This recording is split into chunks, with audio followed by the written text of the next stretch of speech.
Olá, tudo bem? Esse é um vídeo diferente. Nesse vídeo eu vou contar uma experiência que eu tive com a minha falecida mãe 5 meses, exatamente 5 meses depois da sua morte. Nessa noite, foi do dia 14 para o dia 15 de outubro de 2019, né? Portanto há pouco tempo, eu tive uma experiência onírica, né? Que mereceu ser registrada. Eu até anotei para não esquecer. E é pena que não haja um modo de transmitir a emoção vivida nesse tipo de experiência, né? Porque o relato, apenas em palavras, assim, sempre parece opaco, sempre parece sem brilho. Mas eu fui transportado com consciência, né? Ciente de que estava dormindo, de que meu corpo físico estava ali dormindo. Fui transportado para um lugar tranquilo, um aposento simples e pequeno, com uma cama ou uma espécie de maca alta. Eu estava deitado nessa maca e sabia que vinha alguém por trás de mim. Então eu soube instintivamente e instantaneamente, né, que se tratava de algo especial e que não havia nada a temer. Para mim não acordar, para mim não despertar e perder aquela experiência, eu pensei fortemente em Jesus. É preciso dizer, para quem não conhece esse tipo de experiência, que quando se está ciente de que o corpo físico está dormindo, né?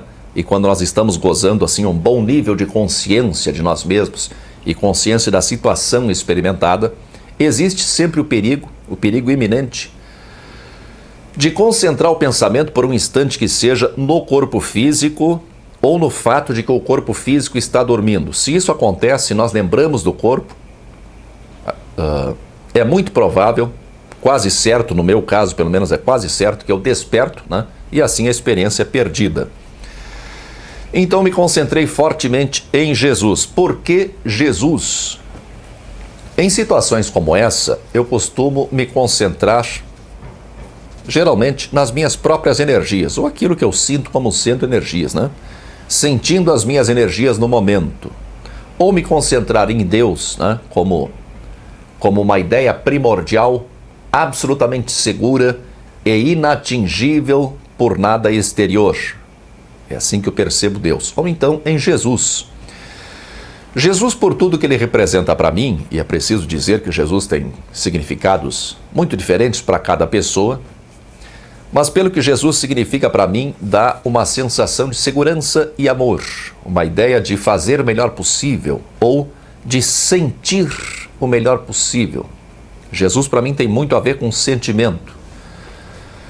Como a experiência que eu pressentia que estava prestes a viver, né, se tratava de algo a ser sentido intimamente, eu me conectei imediatamente com Jesus, ou né, com a minha ideia de Jesus. Para aqueles que têm uma visão mais espiritualista, poderia dizer que me conectei com uma das egrégoras de Jesus. Assim que me conectei com a ideia de Jesus, e isso foi muito rápido, eu fui visitado pela minha mãe. Eu devo lembrar que minha mãe morreu no dia 15 de maio, portanto, exatamente 5 meses antes dessa experiência. E a experiência foi absurdamente real. E todo o meu esforço no momento foi no sentido de que eu não deveria esquecer do quão real foi essa experiência e de que ela foi verdadeira e não fruto de uma ilusão. Aliás, eu já disse muitas vezes nesse canal que nossa vida, como nós geralmente a entendemos, né, a nossa vida material, física, é também uma ilusão. Então, nesse sentido, a minha experiência também poderia ser considerada uma ilusão, embora mais sentida e mais forte do que as experiências comuns que nós experimentamos todos os dias no estado de vigília padrão. Mas se considerarmos a nossa vida material, né, essa vida aqui, como algo real, a experiência que eu estou relatando não pode de maneira alguma ser considerada como uma ilusão. Eu sabia durante a experiência, por já ter vivido isso muitas vezes, tanto em experiências oníricas quanto em outros tipos de experiência com estados alternativos de consciência, Eu sabia que quando eu despertasse, né, quando eu acordasse, a tendência seria eu esquecer, pouco a pouco, esse meu encontro com a minha mãe e mais tarde lembrar disso apenas como uma espécie de sonho um pouco mais claro do que o normal. É isso que acaba acontecendo. Por isso, meu esforço para me convencer no momento. Isso tudo foi num instante, tudo que eu narrei até agora durou um segundo. Por isso, então, o esforço para me convencer no momento de que aquilo era uma experiência real que deveria ser lembrada e levada em consideração. Não houve conversa articulada, apenas troca de sentimentos e emoções. Uma coisa muito bonita, muito profunda, um amor muito puro, muito sublime, muita gratidão e confiança na vida em seu aspecto eterno. Eu lembro de ter observado detalhes no corpo da minha mãe, né, detalhes que a incomodavam em vida, né, para ver se esses detalhes permaneciam. Eles permaneciam ligeiramente atenuados, mas isso não a incomodava. Essa experiência aconteceu imediatamente depois de um conjunto de sonhos muito nítidos e muito significativos para mim, que eu não posso narrar por envolver a intimidade de outras pessoas. Mas quando cessaram esses sonhos, nessas narrativas mento-oníricas, ou seja, quando terminaram as histórias dos sonhos, eu adquiri muita lucidez e então eu tive essa experiência. E entendi imediatamente o porquê da experiência, o significado simbólico da experiência.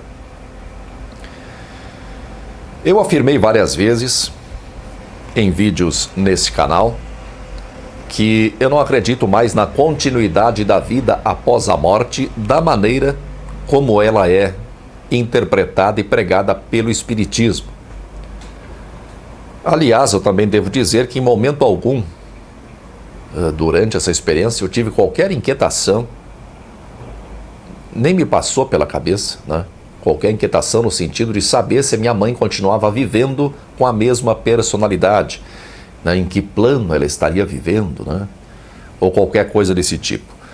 Por já ter vivido muitas experiências com estados alternativos de consciência, eu não tive nenhuma preocupação, né, eu tive apenas a ocupação de aproveitar aquele momento, um momento mágico, um momento único e um momento verdadeiro, tão verdadeiro quanto qualquer outra experiência da nossa vida, embora mais nítida, mais forte, mais profunda do que as nossas experiências comuns, cotidianas. O amor eterno, esse talvez seja um dos segredos da vida, ou mesmo o maior segredo da vida. Eu lembrei agora da primeira epístola de João, a primeira carta de João, atribuída pela tradição ao apóstolo João, apóstolo de Jesus. Na primeira epístola de João, que a tradição defende ser esse discípulo de Jesus, no capítulo 4, versículo 8, é dito que aquele que não ama não conhece a Deus, porque Deus é amor. Eu devo dizer que eu acho essa tradição joanina, né, considerando aqui o Evangelho de João e pelo menos essa primeira epístola de João, né, as outras, na minha opinião, pertencem ao mesmo autor. Eu acho uma tradição muito bonita, né? Uma tradição de uma sabedoria muito profunda, tão profunda e de um alcance tão vasto que passa desapercebida, né, pela esmagadora maioria das pessoas que conhecem esses escritos, né? Infelizmente, pretensos religiosos aproveitadores, em alguns casos burros mesmo, né, apegam-se a algumas poucas passagens isoladas para defender os seus interesses escusos. Quando eu ainda era espírita, eu acho que foi em 2015, eu fiz uma série de 30 ou 35 vídeos sobre o Evangelho de João. Eu me debrucei sobre esse tema com toda a minha vontade, com toda a minha capacidade. É claro que, como eu era espírita, a minha interpretação muitas vezes pendeu para o lado da concordância do Evangelho para com os preceitos espíritas, né? Não existe ninguém isento. Pensar que existe alguém isento, alguém imparcial, é ingenuidade, é desconhecimento. Mas eu fiquei muito tocado com a profundidade desse ensinamento, algo realmente só compreendido por iniciados nos mistérios. O amor é eterno. Eu nutri uma gama muito grande de sentimentos pela minha mãe, positivos e negativos. E só o que senti nessa experiência foi um grande e inabalável amor. Quando eu tenho uma experiência desse tipo, em estado alternativo de consciência,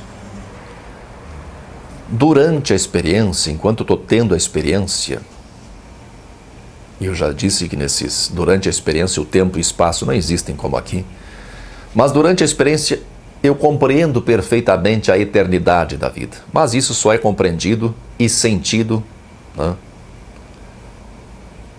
em outros estados de consciência que não esse estado usual de vigília. Esse estado em que eu me encontro agora, falando com você, é dominado pela razão. E a razão tem os seus limites, né? A razão não compreende a eternidade.